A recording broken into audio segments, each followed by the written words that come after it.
Welcome back. You're watching Newsx. I'm Rishabh Gulati. More breaking developments coming in from Tianjin in China, which is the global epicenter right now. And some people will love that fact, some people will detest the fact. But as we speak, Belarusian President Alexander Lukashenko has now arrived in Tianjin ahead of his bilateral meeting with Xi Jinping and the summit of the Shanghai Cooperation Organization.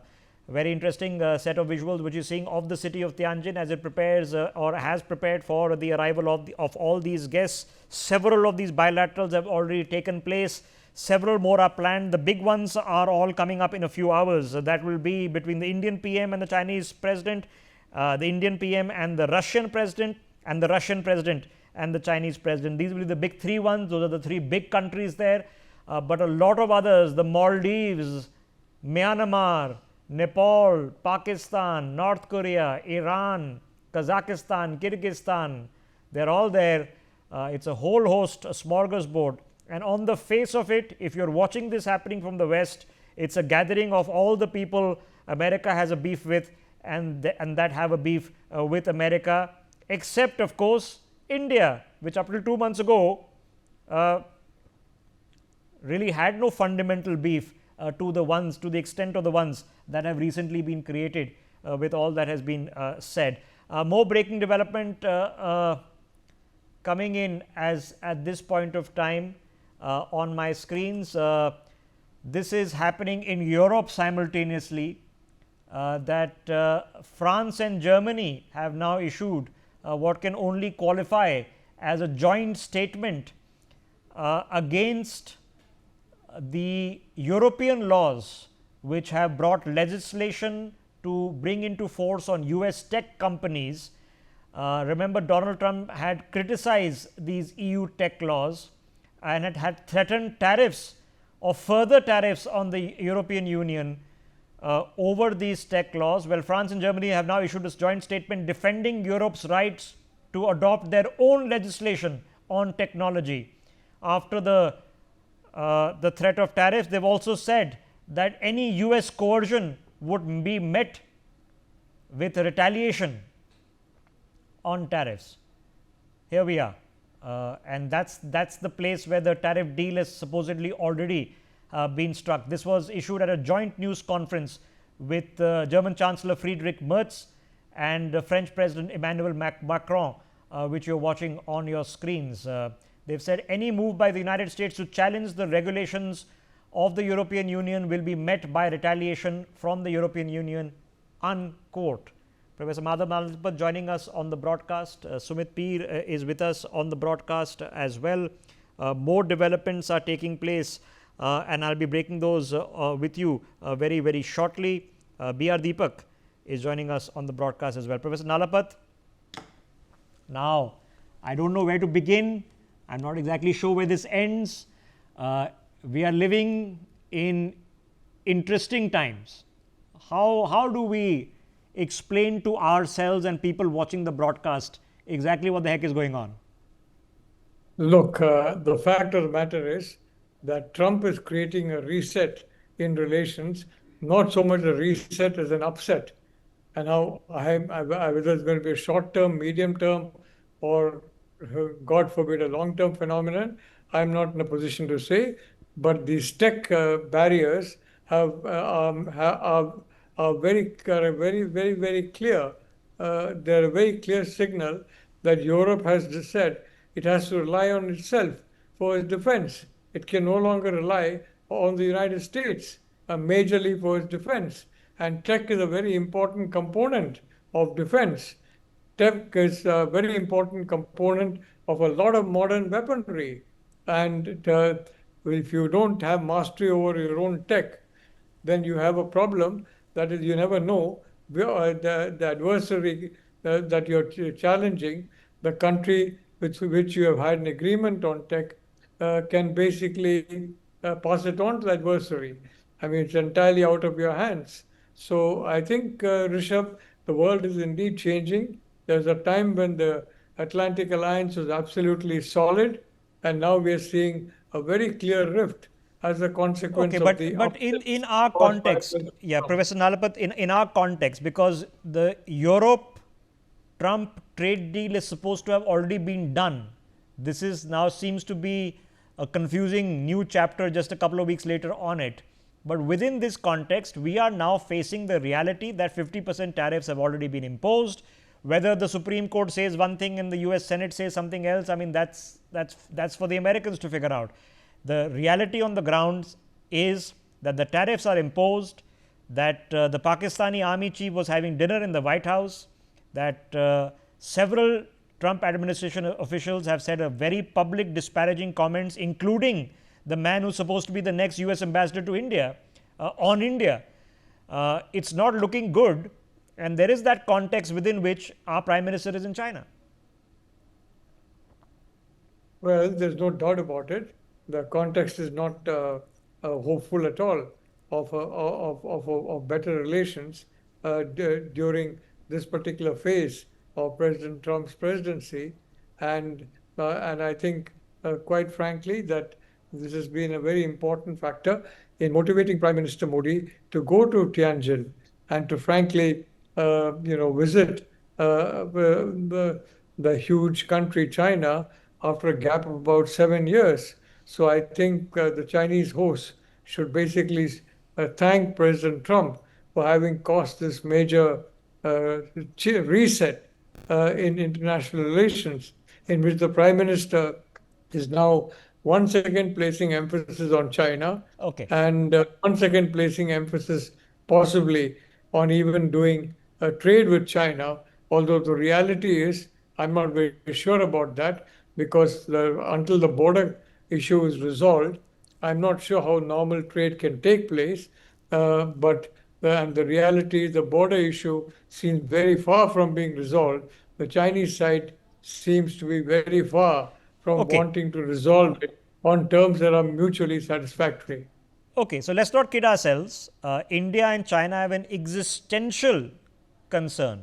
All the meetings taking place between Xi Jinping and the Nepalese PM, the Myanmarese junta chief, the Maldivian PM with Shehbaz Sharif, most of these conversations are inimical to India's interests. If they're announcing CPEC 2.0, that's not great news for us, or something that we are too thrilled about. So, it is therefore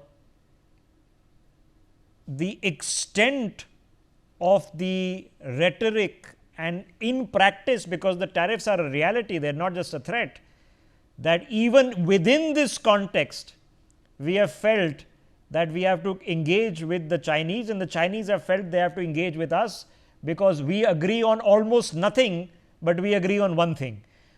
We've reached that stage. Now, here's depending on which side you see it, either this is very troubling or this is great news. Breaking developments on your screen. The Secretary General of the United Nations has also met with the President of China, Xi Jinping, and a spokesperson of the UN has said that they've discussed, quote unquote, the cooperation between China and the UN in 3 pillars of its activities, as well as the need to strengthen multilateralism, unquote. Sumit Peer.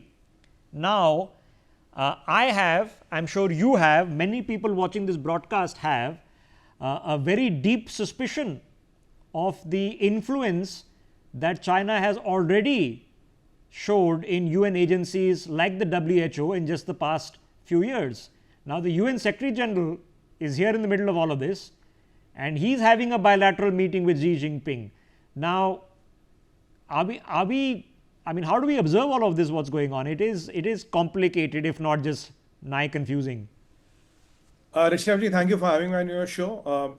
I think you have nailed it. It is confusing, it is delusional, and it is something, I think, putting China back into the world stage, putting China into a geopolitical pedestal is job of Donald John Trump. He's the person who's entirely responsible for doing it, because if his absurd actions would have not been there, a lot of these things would have been avoided today. I mean, if you look at him 2 days back, he's talking of welcoming 600,000 students into America. I mean, when people started questioning him, even the MAGA supporters and the right wingers, what are you doing? You were talking of sending 277,000 Chinese students out of America. You called them intellectual moles. Now, why do you want to welcome 600,000 students back to America? There's no logic around it.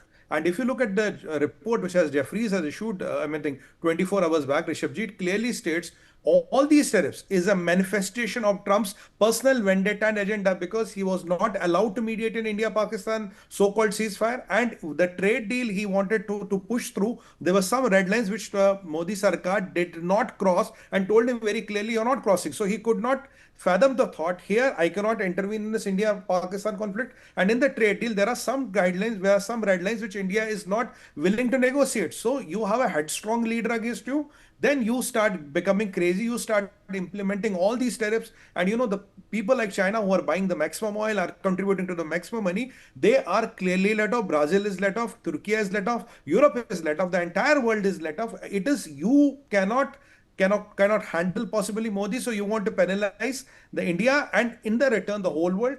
This, what we are seeing in Tianjin, is a repercussion of that, is the outcome of that, is a byproduct of that. Okay, more breaking developments coming in. India's External Affairs Minister S. Jaishankar has just spoken to the Finnish Foreign Minister, and a statement has come out in which it says, I quote, "Our discussions centered around the Ukraine conflict and its ramifications. India should not be unfairly targeted in that context. We have always advocated dialogue and diplomacy," unquote.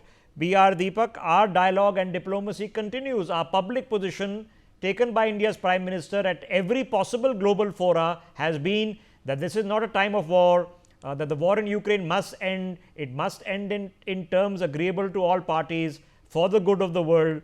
But we've just been told in the past couple of days that this is Modi's war, when we have nothing to do with it. So where do we go? Because this is the context in which this visit to China is happening. Where do we go from it with this?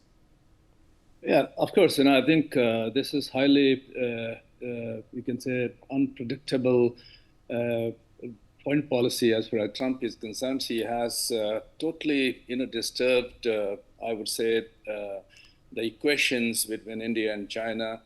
We had spent 2 decades to bring this relationship to this level, but it has totally been destroyed. As far as China is concerned, I think we have to be a little, cautious out there, because I have said that in Shanghai Cooperation Organization, though we have cooperated, but we have structural issues, not only bilaterally, but also in Shanghai Cooperation Organization itself. The issue of, I would say, counterterrorism and cross-border terrorism, the narrative emanating from China and Pakistan, they are totally different.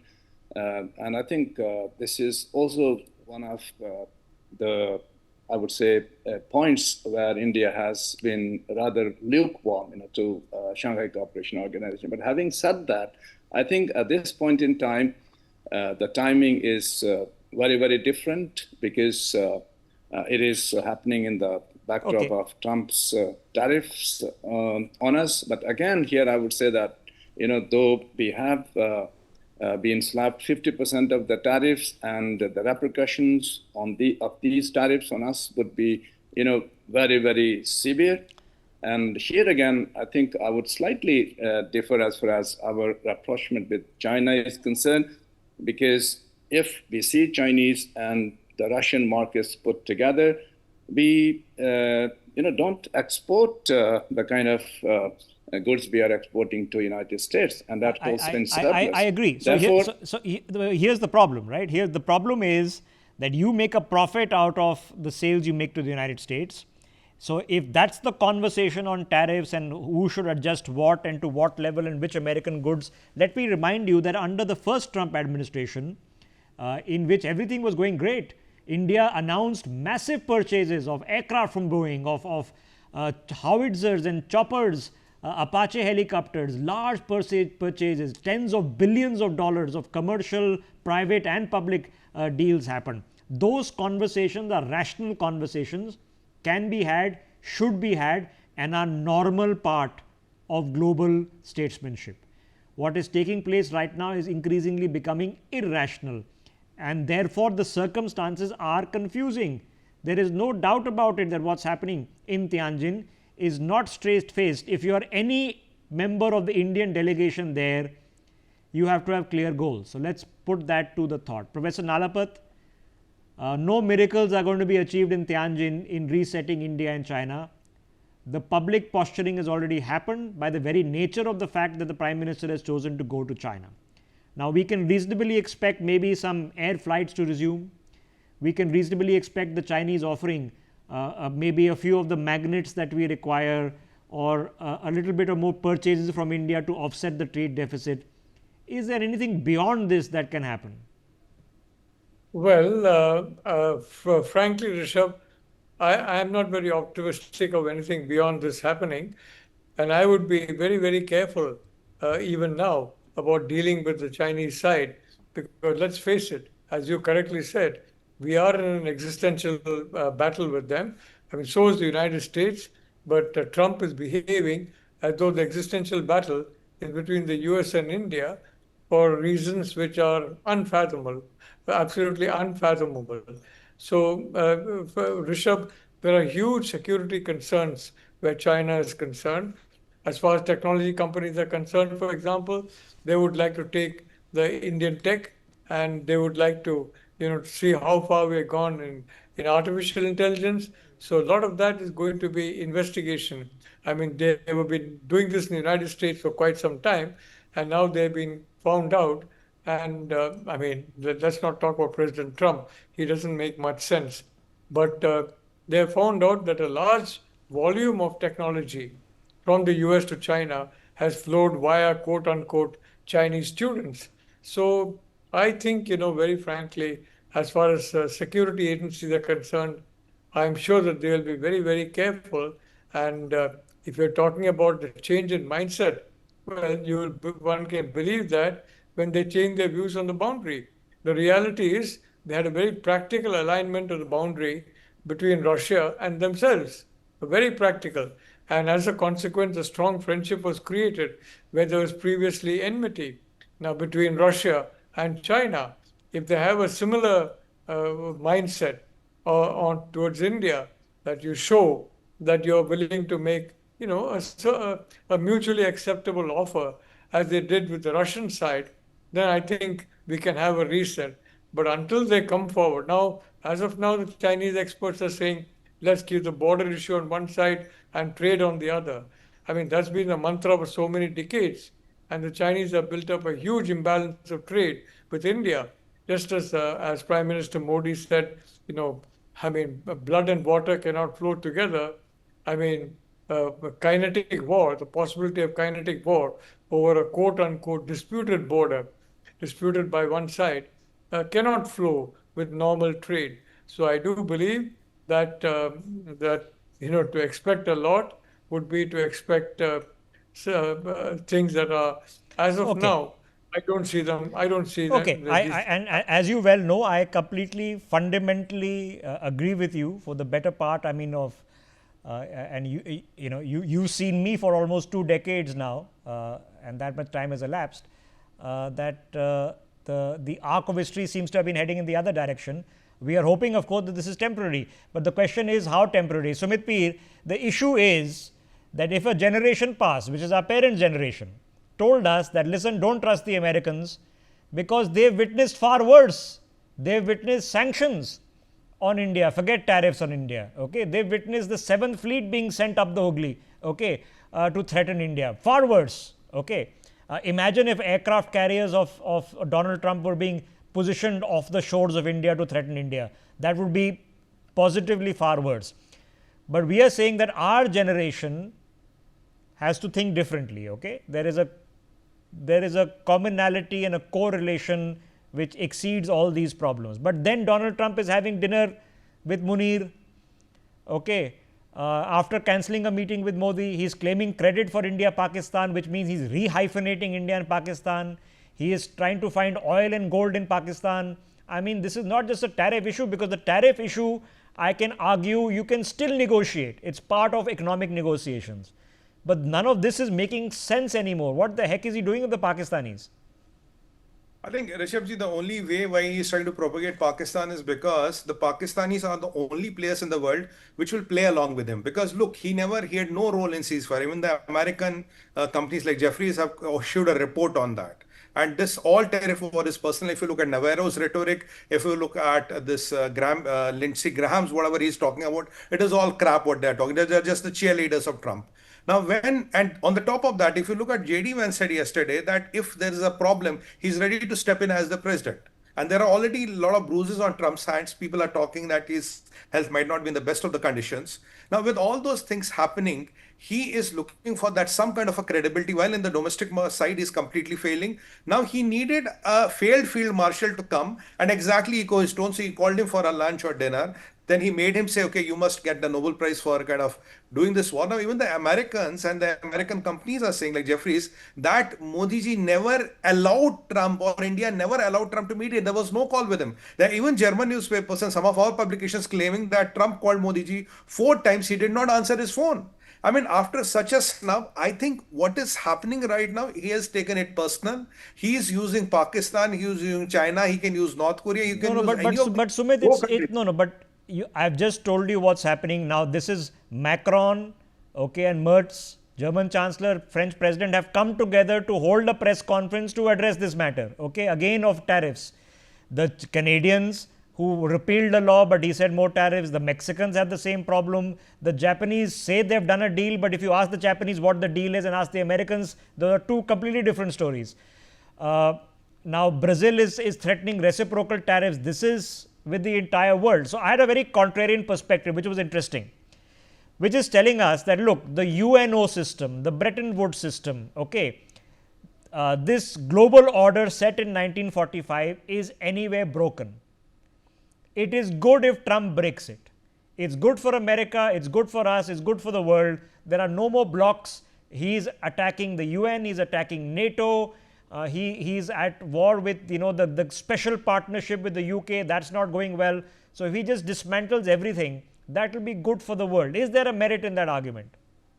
I think, Rishabhji, necessity is the mother of invention. At some point of time, we all age. Everything has a product life cycle and everything declines and ends. And that is even universe, you and me, everybody has a time. So there's a time to everything. And this madness, people thought there's a method in this madness. Now people are concluding there's a madness. This madness, maybe it will lead to a new evolution, and this new evolution is completely necessary because one of the aspects of our hesitation of signing a deal with the Trump was we were very clear. If we have a deal, then no ifs and buts. You can't say tomorrow, okay, if you join BRICS, 10%. If you go to Russia, 20%. If you buy Su-57, another 10%. You can't have the ifs and buts. Now, all the people who have cut deals with him, they're again getting hit again and again. And today, if you look at the courts, which have said the Trump's tariffs are illegal, there's a provision within the American law. Today, Rishabhji, UK, EU, and Australia, whoever has Japan for that matter, has a deal with Donald Trump, based on this court's ruling, can go back and again open the deal because they say there's a ruling in the court which says Yeah, your but tariffs. okay, but like I said, let's not kid ourselves. If we are thinking that Donald Trump is just going to go away, no. If we are thinking that just internal political considerations are going to hold him back, not necessarily. He's done. Okay, he is not competing to be president once again, and he knows it. So he knows he's got 2 years to make the most of it.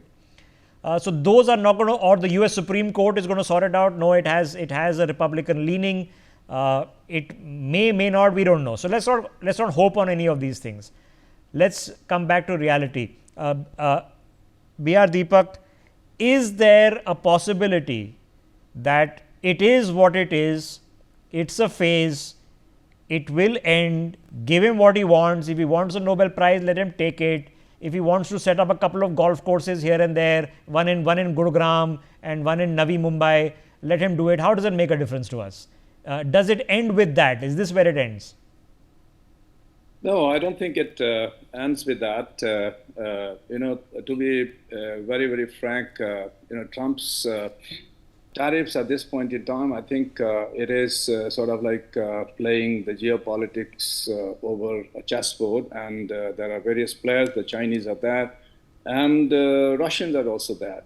And perhaps he doesn't mind sacrificing India because for him, India is insignificant because we have been following the policy of multi-alignment, which perhaps according to Trump's doesn't pay Americans much, and at the same time, perhaps during his dealing with the Chinese, which they are talking about a possible trade deal, and the talk of there's rare earths and 600,000 Chinese students being permitted to the United States. So this could be sort of the part of arrangement. Of course, this is out of the box, not necessary. But at the same time, I think if we are looking at China for rescuing ourselves from this crisis, I think that is absolutely no, from my side, because China primarily is an exporting nation, and whereas so China sees us as a big market, and we have to diversify our products, we have to diversify our markets. Perhaps not, keeping all our eggs in one I completely basket, agree. as we did in the case of Bangladesh, and see the kind of trilateral meeting China is having with Bangladesh, Pakistan, and another trilateral with Pakistan, Afghanistan, and China playing the host. So I think Yes. we have to be taking these into Yes, so consideration. let's not kid And ourselves. accordingly, perhaps bring in structural reforms within our system. I think that is very, very important. To Okay, be so very like I frank, said, Rishabh, you we see, have to boil it down, and the reforms are coming. Let's again, ladies and gentlemen, the GST cuts, which is the largest indirect tax cut since the GST reform actually took place under Narendra Modi. Why they've happened is it's an economic stimulus for the country. In case there is some problem in the global economy, which is expected now, it's inevitable now. This is to at least keep the momentum of our economic growth going. Maybe it doesn't increase, but we don't hope it slows down too much. And that's what we're hoping for. The deal with Japan, the FTA with the UK, all of which have been hurried through, is because all of these people also want alternative arrangements to be figured out, because they don't know what the heck is going on. And that's where it sort of boils down to. Nobody knows what happens tomorrow, what happens day after. And that is not stratagem. There is a word for it. It is called chaos. It's called anarchy. And that doesn't who well.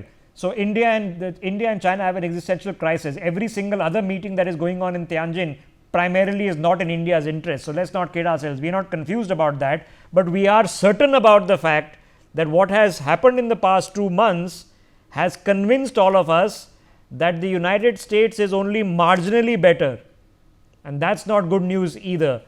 Breaking developments meanwhile flashing on your screens. That is the Uzbek president Shavkat Mirziyoyev, who has also arrived in Tianjin. He's of course one of the members of the Shanghai Cooperation Organization, on the pretext of which this summit is taking place. And he's come out and spoken, I quote, highlighting the strategic partnership with China in combating terrorism, separatism, and extremism, which are an important factor in regional stability, unquote.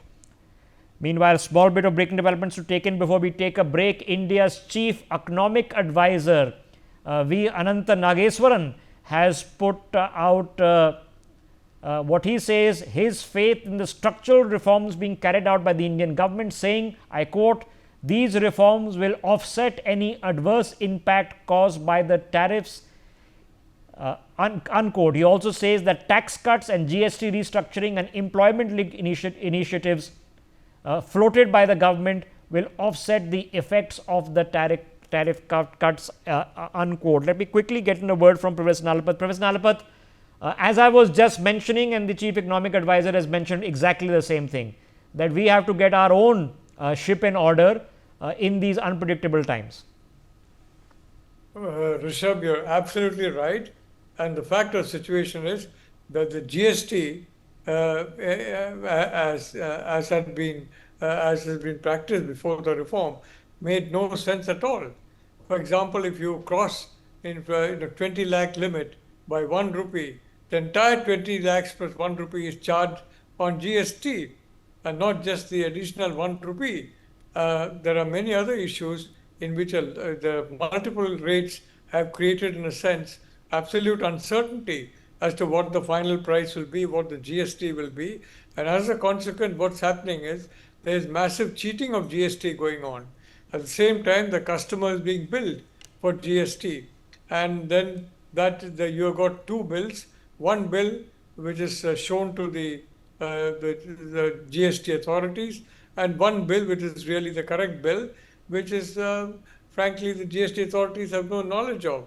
So the fact of the matter is lower rates on taxes, lower and less slabs on GST will increase collection, will boost collection. There's no doubt about it. And I think, quite frankly, that these reforms were way overdue, and I'm very happy they're being carried out now. And there's no doubt about the fact that I expect these reforms to ensure that we escape not only the problem caused by the Trump tariffs, which Okay. are regarded temporary, but it will serve us very well in the future as well. Okay, the bottom line, ladies and gentlemen, as we all gear up for the next few hours of what is going to be an important, significant meeting.